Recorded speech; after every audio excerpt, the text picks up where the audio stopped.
Сиз дагы ал киши менен ата бабадай жакшы жүргөнүңөрдү билебиз. Катарлаш сапарлаш болуп кандай өрнөктөрдү үйрөндүңүз? Ар бир адам улутуна, жынысына, жаш курагына, расасына, жашаган аймагына, тилине карабай 4 топко бөлүнөт.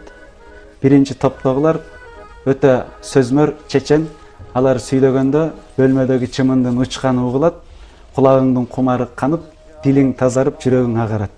Тилекке каршы ошол адамдын колуна кагаз калем карматып, оюңду түшүр десең, жакшы сүйлөм түзө албайт. Экинчи топтогулар эл алдында чыкканда сүрдөп, тизеси калчылдап, эки сөздүн башын бириктирип, жакшы сөз айта албайт, сөзгө чоркок. Ал эми ал адамдын колуна кагаз менен калем карматып, өрнөктүү текст жазып бер десең, шурудай тизип, кыштай кынап, кемелин келтире, керемет текстти жазып колуңа карматып коет. Үчүнчү топтогулар чечендик өнөр менен өрнөктүү текст жазуу жөндөмдүүлүгүн куштун эки канатындай, кайыктын эки калагындай ар дайым жанаша, эриш аркак чогуу алып жүргөн адамдар. Төртүнчү топтогулар экөөнөн тең куржалак калгандар.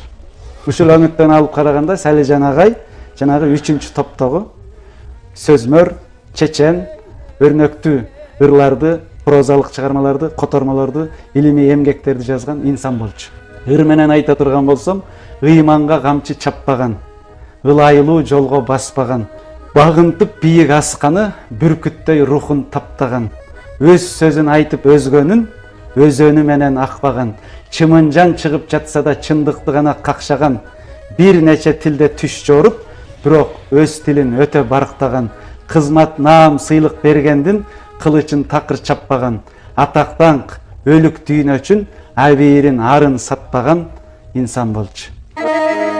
Şundala teregim, terekterim, şulda sağıylagın